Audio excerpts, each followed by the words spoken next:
Hello students, मैं हूं ज्योति शर्मा और आप सभी का स्वागत है स्मार्ट स्टडी चैनल पे।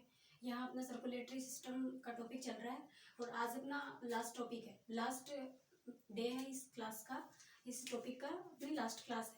तो इसके अंदर अपन आज सिर्फ क्या पढ़ेंगे, डिसऑर्डर्स पढ़ेंगे। कल मैंने आपको क्या बताया था, रेगुलेशन बताया था, रेगुलेशन ऑफ, एक बार देखो, कल मैंने आपको बताया था regulation of activities of heart.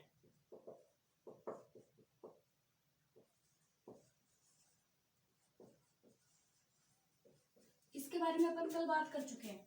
क्या था, एक अपना ब्रेन होता है ऐसे, ठीक है। यहाँ अपना ये कौन हो गया, सेरिब्रम हो गया, ये मिड ब्रेन और इसके नीचे पॉन्स और फिर मेडुला और ये सेरिबेलम, ठीक है, यही होता है। यहाँ पे कार्डियोवैस्कुलर सेंटर प्रेजेंट होता है और ये किसको सिग्नल देता है, हार्ट को थोड़ा नीचे बना लेते हैं।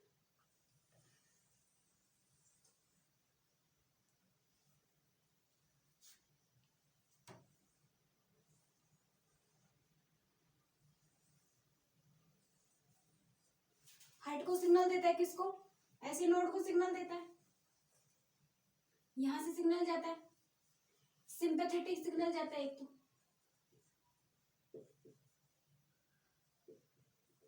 है ना, और एक जाता है कौन सा, पैरासिम्पैथेटिक।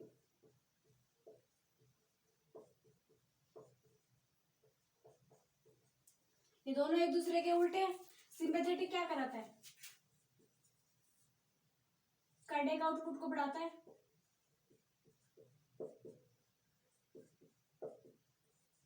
कार्डियक आउटपुट को इंक्रीज करता है और ये कार्डियक आउटपुट को घटाता है। मतलब ये कब रिलीज होता है, इमरजेंसी के अंदर, है ना। जैसे मान लो किसी चीज से डर लग रहा है या फिर कोई और प्रॉब्लम हो रही है, उस टाइम पे ये काम करेगा सिंपैथेटिक, है ना, इसको कमांड देगा। और जब वापस नॉर्मल स्टेज के अंदर आना है तब कौन कमांड देगा, पैरासिम्पैथेटिक कमांड देगा। अब देखो ये तो हो गया न्यूरल, न्यूरल कंट्रोल हो गया। ये किससे आ रही है, नर्व से आ रही है, नर्व आ रही है, न्यूरॉन आ रही है, एक न्यूरॉन सिग्नल लेके आ रही है एक, ठीक है। या अब एक कंट्रोल होता है इसका, हार्मोनल कंट्रोल और होता है, ठीक है। हार्मोनल कंट्रोल भी कहाँ से होता है, यहीं से होता है, ठीक है। इसमें क्या होता है, जब यहाँ पे पैरासिम्पैथेटिक रिलीज होता है ना, पैरासिम्पैथेटिक नर्व जाती है यहाँ पे, तब अपनी जो किडनी है, किडनी के ऊपर एक ग्लैंड लगी हुई है, ठीक है, इस शेप की। इस ग्लैंड का नाम है एड्रीनल ग्लैंड।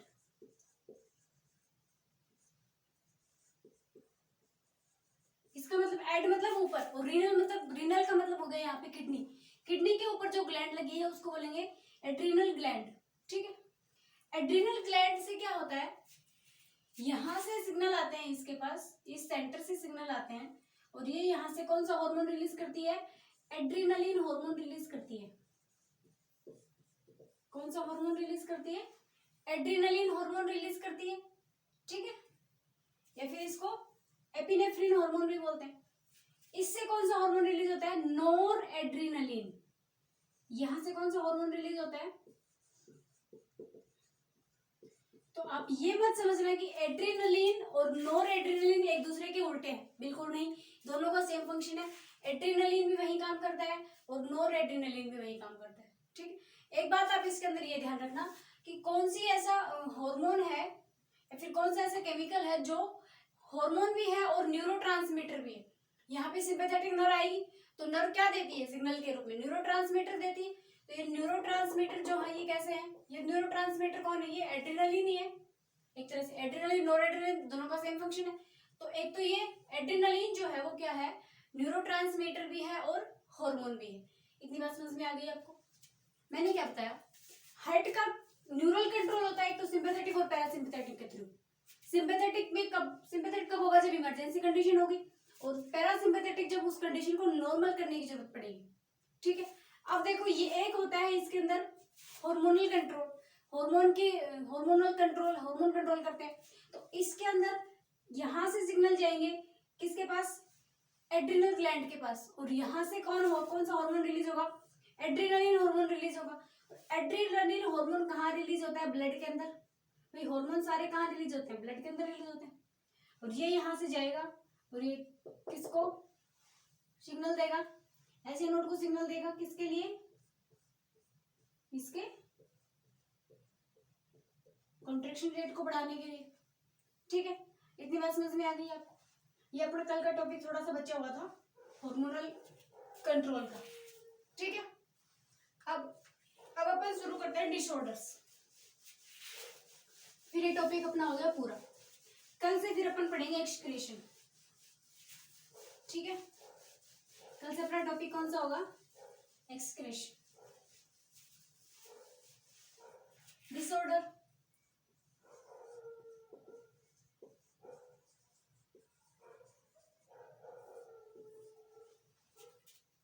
देखो हार्ट अटैक, एक है हार्ट फेलियर,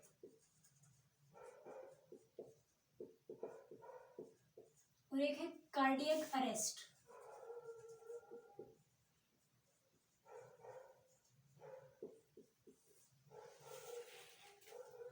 तीन मीनिंग है, इनमें बच्चे बहुत ज्यादा कंफ्यूज रहते हैं।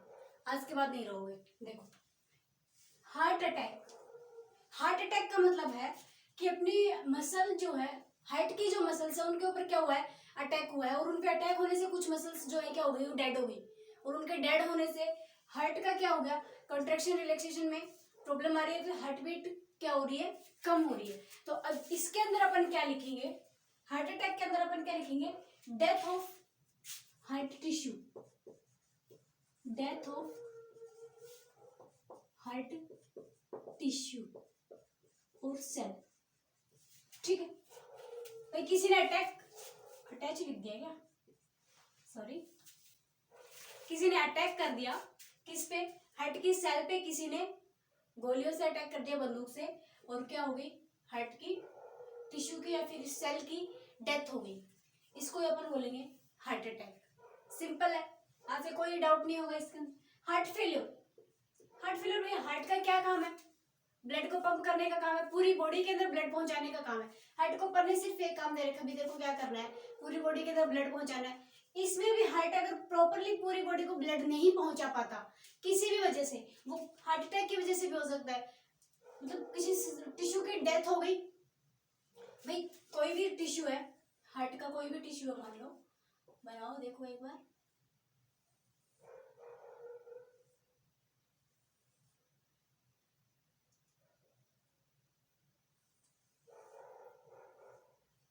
हार्ट का कोई भी टिश्यू है, मान लो यहाँ कोई टिश्यू है, ये यहाँ है, ये ऐसे नोड है, ऐसे नोड इसको सिग्नल देगा। अगर ये मर गया, इसकी डेथ होगी हार्ट अटैक की वजह से, फिर किसी भी वजह से इसकी डेथ होगी, तो सिग्नल इसके पास जाएगा ही नहीं।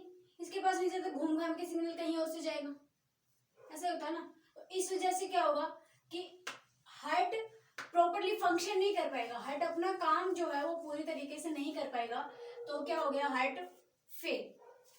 हार्ट को एक काम दिया, उसमें भी हार्ट क्या हो गया? फेल हो गया। इसको बोलेंगे हार्ट फेलियर। देखो इसमें लिखो failure of heart,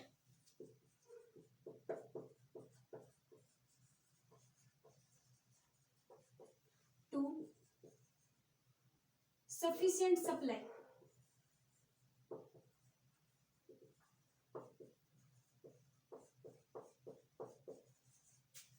sufficient supply of blood to heart।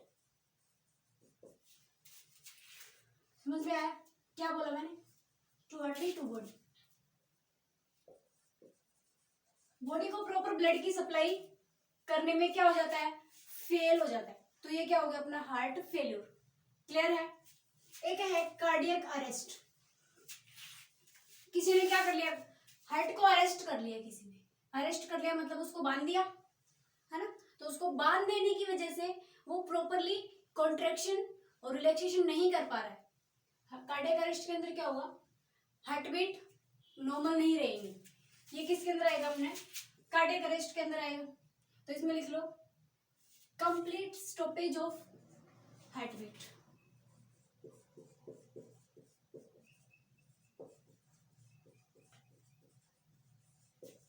Complete stoppage of heart beat. तीनों टर्म क्लियर हो गई। हार्ट अटैक में क्या हुआ, किसी ने टिश्यू पर अटैक कर दिया, सेल पे अटैक कर दिया, हार्ट की सेल पे अटैक कर दिया और सेल क्या हो गई, मर गई, खत्म। हार्ट फेलियर के अंदर हार्ट को एक काम दिया था ब्लड का सप्लाई करने का, वो भी प्रॉपरली नहीं कर पाया, हार्ट फेलियर, हार्ट क्या हो गया, फेल हो गया। तीसरा है कार्डियक अरेस्ट, हार्ट को किसी ने अरेस्ट कर लिया और वो प्रॉपरली धक धक नहीं कर पा रहा है, उसके अंदर वो हार्ट बीट जो है उसकी क्या हो गई है, स्टॉप हो गई, हार्ट बीट बंद हो गई है। ठीक है, इतना समझ में आया आपको? तीनों टर्म क्लियर हो गई, तीनों एक जैसी है, कंफ्यूजिंग है, अब आपको इनमें कोई कंफ्यूजन नहीं रहेगा। समझ में आ गया? अब देखो,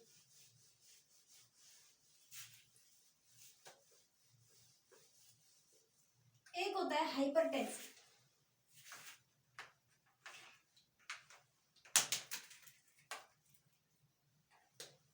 क्या होता है,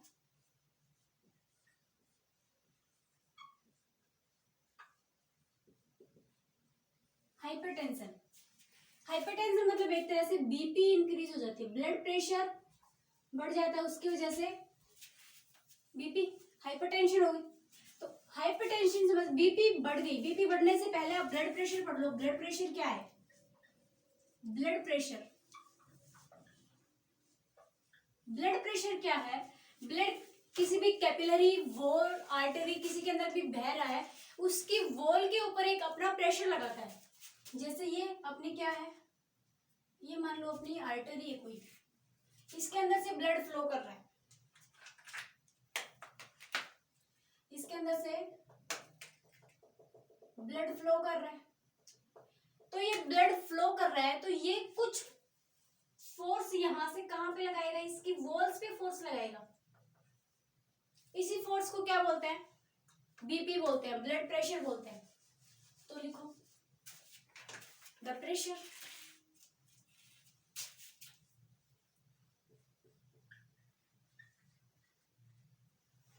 क्या लिखेंगे इसके अंदर, the pressure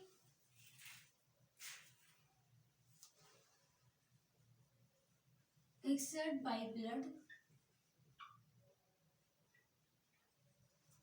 on the wall of blood vessel, किसी भी ब्लड वेसल पे जो प्रेशर ब्लड लगाता है उसी को अपन क्या बोलते हैं, ब्लड प्रेशर बोलेंगे। एक बात क्लियर हो गई आपको, ब्लड प्रेशर समझ में आ गया। अब अपन जो बीपी नापते हैं ना, बीपी चेक करते हैं, वो हमेशा अपन बीपी किस में चेक करते हैं, आर्टरी में चेक करते हैं। बीपी किस में चेक करते हैं, आर्टरी में चेक करते हैं। देखो इधर,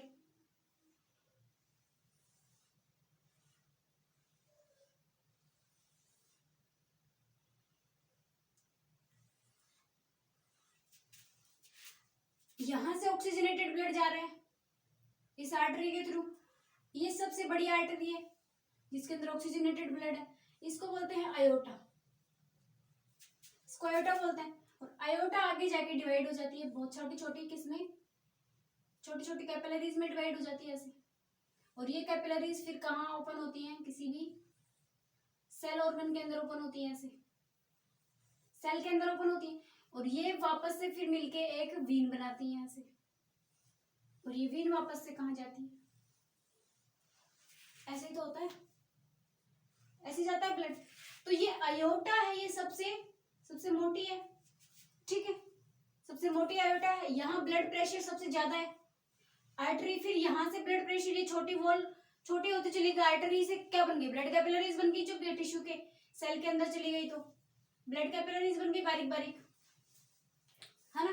तो यहाँ प्रेशर क्या हो गया, यहाँ प्रेशर है, ब्लड का ज्यादा प्रेशर है, यहाँ पे भी ब्लड का प्रेशर ज्यादा है, लेकिन वीन अब यहाँ से यहाँ प्रेशर कम होगा कि नहीं होगा भाई, सकड़ी होती जा रही है धीरे धीरे, तो यहाँ पे प्रेशर बढ़ता जाएगा, ब्लड का प्रेशर हाई होता जाएगा धीरे धीरे।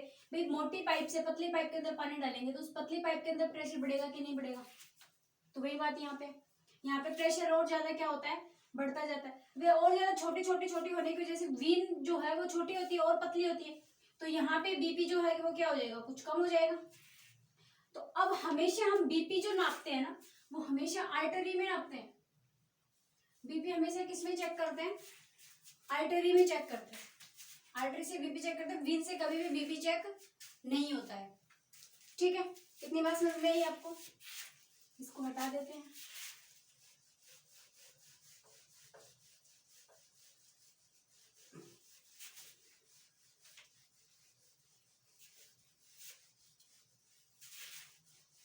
बीपी हमेशा कहाँ चेक करेंगे, बीपी इज ऑलवेज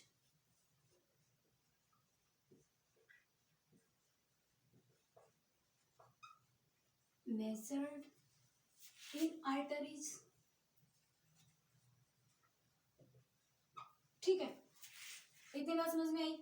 बीपी हमेशा कहाँ चेक करेंगे, आर्टरीज में चेक करेंगे।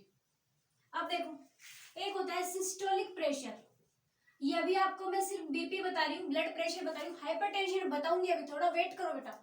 देखो, एक होता है सिस्टोलिक प्रेशर। सिस्टोलिक प्रेशर क्या होता है, सिस्टोल क्या होता है, कंट्रैक्शन होता है, एंड एट्रिया का हो चाहे वेंट्रिकल का, सिस्टोल तो वही होता है। सिस्टोलिक प्रेशर के अंदर क्या होता है, जो वेंट्रिकल्स हैं, वेंट्रिकल्स का कॉन्ट्रैक्शन और उसकी वजह से जो प्रेशर लगता है आर्टरीज पे, कॉन्ट्रैक्शन से सिस्टोल, सिस्टोल से क्या होता है, ब्लड आयोटा के अंदर जाता है, तो आयोटा के अंदर जो ब्लड का प्रेशर लगेगा, सिस्टोल की वजह से जो प्रेशर लगेगा, उसको बोलेंगे सिस्टोलिक प्रेशर। देखो इसको लिख लो, प्रेशर इन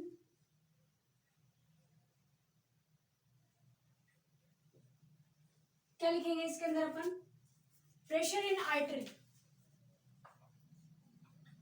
आर्टरी के अंदर ही चेक करते हैं ब्लड प्रेशर हमेशा। Pressure in artery during ventricle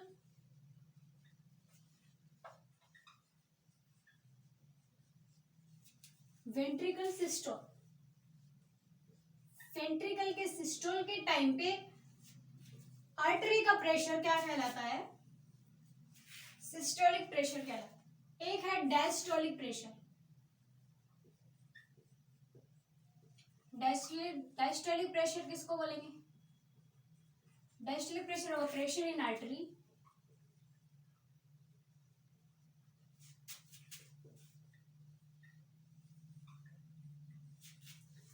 artery during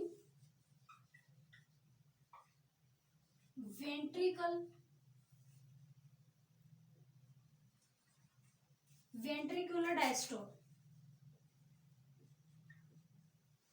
इतनी बात समझ में आई आपको? देखो, सिस्टोलिक प्रेशर कौन सा प्रेशर है, जो वेंट्रिकल के थ्रू किस पे लगता है, वेंट्रिकल के कॉन्ट्रैक्शन के टाइम पे, वेंट्रिकल का सिस्टोल जब हो रहा है, उस सिस्टोल के टाइम पे जो प्रेशर आर्टरी पे लगता है उसको बोलेंगे सिस्टोलिक प्रेशर, और जो डायस्टोल के टाइम पे वेंट्रिकल का प्रेशर लगता है आर्टरी पे उसको बोलेंगे डायस्टोलिक प्रेशर। इतना क्लियर है? अब आपको बीपी समझ में आएगा।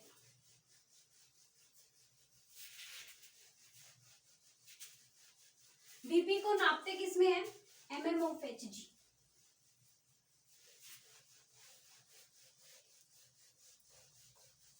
ठीक है, नॉर्मल अभी हाइपरटेंशन हो रही है, मतलब या तो क्या हो रहा है, ये भी कोई ब्लड कैपिलरी है मान लो, या ब्लड वेसल है, नॉर्मल ब्लड बह रहा है, कोई दिक्कत नहीं है। जब बीपी कब बढ़ेगा, जब या तो ये नैरो हो जाए, यहाँ पे कुछ जमा हो जाए ऐसे, है ना, या तो ये नैरो हो जाए, या फिर कोई और वजह से ब्लड का प्रेशर क्या हो जाएगा, कम हो जाएगा, तो ये बीपी नहीं बढ़ जाएगा, सॉरी, बीपी यहाँ पे क्या हो जाएगा, इंक्रीज हो जाएगा। तो बीपी को हमेशा अपन किस में नापते हैं, बीपी अपना होता है 120 mm of Hg upon 80 mm of Hg। ये है सिस्टोलिक प्रेशर और ये है डायस्टोलिक प्रेशर। अगर इतना है ब्लड प्रेशर, इतना है तो क्या है, नॉर्मल है, क्या है, नॉर्मल है। लेकिन अगर हाइपरटेंशन है, हाइपरटेंशन अगर किसी बंदे को है तो उसका बीपी कितना होना चाहिए, 140/90।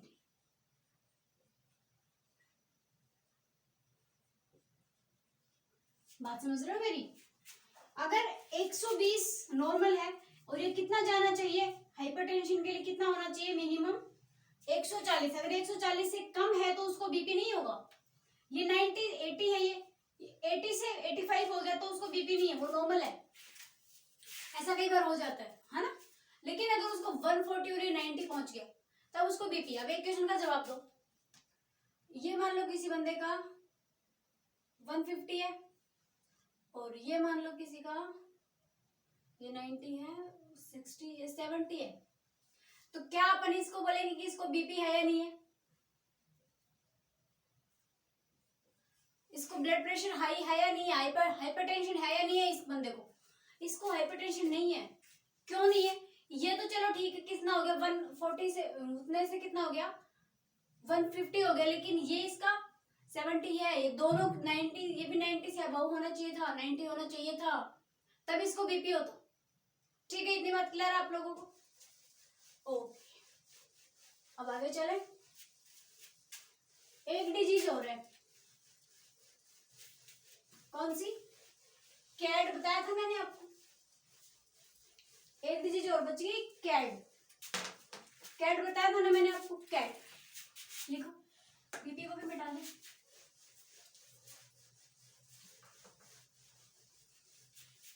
एक डिजीज है कैड। कैड को बोलते हैं coronary artery disease. Coronary artery disease ये क्या होती है? जैसे ये अपना हार्ट, अभी आपको बताने की जरूरत नहीं है, आपको अच्छे से समझ में आ गया है मैं क्या बनाती हूँ ये बार। ठीक है, अब ये आयोटा है, ये ब्लड ले जा रही है पूरे ऑर्गन्स तक, है ना। तो इससे एक स्पेशल आर्टरी कहाँ आती है अपने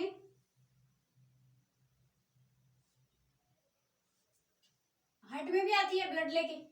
इसी स्पेशल आर्टरी का नाम है कोरोनरी आर्टरी। इसी आर्टरी का क्या नाम है? Coronary artery. कोरोनरी आर्टरी के अंदर ब्लॉकेज हो जाए या फिर ये नैरो हो जाए किसी वजह से, इस पे यहाँ पे कुछ जमा हो जाए, जैसे कोई कैल्शियम या फिर कुछ और फैट लिपिड वगैरह जो आप खाते हो वो यहाँ जमा हो जाए और इसकी ल्यूमेन क्या हो जाए, सकड़ी हो जाए, इसकी वजह से कोरोनरी आर्टरी के अंदर ब्लॉकेज आ गया, तो इसी डिजीज को बोलते हैं कैड। इसी डिजीज को क्या बोलते हैं? कैड। ये जो जमा होता है ना यहाँ पे, इसको बोलते हैं प्लाक। इसको क्या बोलते हैं? प्लाक बोलते हैं। ये कैल्शियम भी हो सकता है, लिपिड भी हो सकता है, कोलेस्ट्रॉल भी हो सकता है। ठीक है, इतनी बात समझ में आ गई आपको? अब अपना टॉपिक खत्म। छोटी सी बात और देख लो। एक डिजीज है एंजाइना। एक डिजीज है एंजाइना, एंजाइना पेक्टोरिस। इसके अंदर क्या होता है? Pain in chest region. Pain in chest region due to low supply of oxygen in blood. Due to low supply of oxygen in blood. Angina के अंदर क्या होता है? ब्लड की प्रॉपरली सप्लाई नहीं हो पा रही है, ब्लड के अंदर ऑक्सीजन की सप्लाई नहीं हो पा रही, किसी भी वजह से हो सकता है, कैडी की वजह से भी ये हो सकता है ना। तो इसकी वजह से बहुत सारे रोग हो सकते हैं कैडी की वजह से, क्योंकि ये मेन इसकी वजह से अगर इसके अंदर थोड़ी भी प्रॉब्लम आ गई तो हार्ट की बड़ी बड़ी बीमारी आपको घेर लेंगी। आपको तो नहीं, सॉरी, किसी को भी जिसको भी ये होगा उसको घेर लेंगी। ठीक है, तो pain in chest region due to low supply of blood. Blood की क्या हो जाए? कम सप्लाई हो, कोरोनरी की वजह से भी हो सकती है, या फिर किसी चीज के जमा होने से इसकी वजह से भी हो सकती है, टिश्यू की डेथ की वजह से भी हो सकती है, हार्ट अटैक की वजह से भी हो सकती है, कार्डियक अरेस्ट की वजह से भी हो सकती है, किसी भी वजह से हो सकती है। ठीक है, एंजाइना हो गया। एक होता है ब्रेडिकार्डिया और एक होता है टेकिकार्डिया। ये लास्ट है, फिर आज की क्लास खत्म। एक होता है ब्रेडिकार्डिया,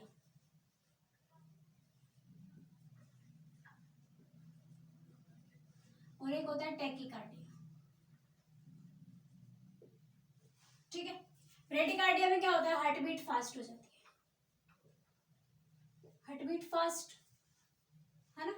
ये कोई डिजीज नहीं है, ये डिजीज का सिम्टम है, समझ रहे हो बात को, ये कोई डिजीज नहीं है, डिजीज का सिम्टम है। हार्ट बीट फास्ट हो गई, टैकीकार्डिया के अंदर हार्ट बीट क्या हो गई, इसका उल्टा हो जाएगा। ओहो, हार्ट बीट क्या हो गई, यहाँ पे डिक्रीज हो गई। क्लियर है। सर्कुलेटरी सिस्टम से रिलेटेड आपके सारे डिजीज कंप्लीट हो चुके हैं। अब अपन कल के टॉपिक में अपन देखेंगे एक्सक्रीशन। और प्लीज आप वीडियो को जितना आप फैला सकते हैं उतना फैलाइए, ताकि आप लोगों को भी फायदा हो। और अगर आपको पसंद आए तो आप लाइक करना। अगर आपका कोई डाउट हो या फिर कोई कमी हो वीडियो के अंदर, या फिर कुछ ऐसा जो आपको लगे कि ये इम्प्रूवमेंट होना ही होना चाहिए, तो वो आप मुझे कमेंट में बताना, मैं जरूर करने की कोशिश करूँगी। Thank you.